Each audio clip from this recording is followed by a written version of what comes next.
Em nova operação, PF atua para enfraquecer o PCC. Robert, só aproxima mais no microfone para falar.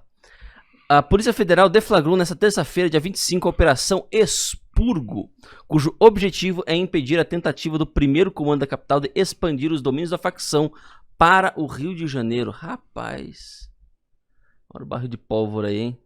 Os agentes objetivam também desarticular o Departamento de Comunicação dos Criminosos, baseada em São Paulo, que divulgava os comandos dos chefes do PCC. A maior parte dos 27 alvos de mandados de prisão já está encarcerada. No Rio, a PF cumpre 7 mandados de prisão.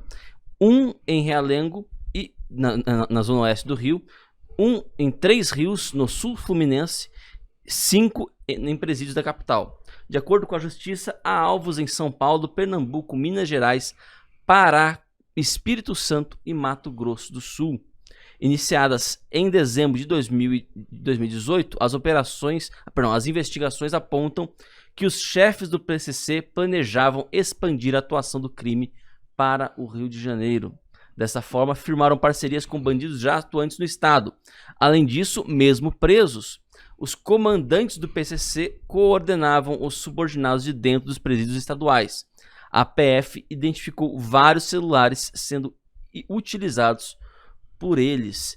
Se você puder, isso aqui aliado com a notícia que nós comentamos ontem sobre a entrada de membros de Forças Armadas da África e das Forças Armadas das Farc no Brasil treinando criminosos, isso aqui é pedir uma bomba relógio, né?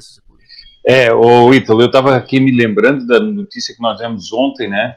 E que é mercenários da África e mercenários do leste europeu, né, da Europa Oriental, treinando o pessoal do Comando Vermelho. E agora você veja o seguinte, há sempre uma pergunta a fazer-se: por que tornar o Rio de Janeiro sempre um centro vital dessa máquina do crime organizado? Eu acho que há muitas razões. Uma delas nós poderíamos dizer que é o seguinte: o Rio de Janeiro continua a ser o cartão postal internacional do Brasil. Todo mundo que fala do Brasil vem logo à mente o Cristo Redentor, as belezas do Rio. Por mais que o Brasil tenha coisas espetaculares em todo o seu imenso território, mas a primeira imagem que para um europeu vem é o Rio de Janeiro. E o Rio de Janeiro é uma espécie de símbolo do que seria a anarquia legal e a anarquia social do Brasil. E todo mundo, quando na Europa, motivado pelas distorções que se faz sobre o Brasil, fala logo das favelas do Rio, e como se fosse o Brasil fosse uma espécie de ilha da miséria. Então, essa notícia, com várias outras que nós temos dado aqui assim, no Terça Livre, de desmonte de operações do PCC, de tribunais do crime, de outras coisas, mostra que há uma grande rede.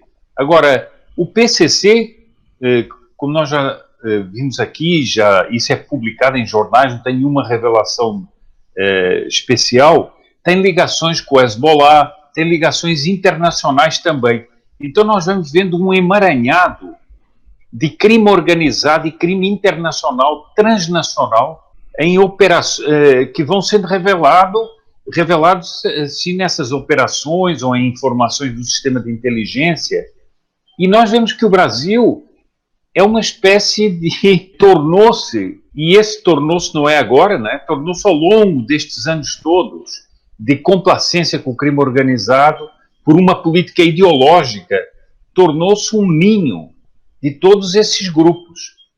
E nós caminhamos em cima de minas. Portanto, a nossa vida política, nossa vida institucional, e vem mais aquela pergunta: por que as medidas do Supremo Tribunal em relação ao crime organizado no Rio de Janeiro, a proibição de operações, a proibição de uso de helicópteros?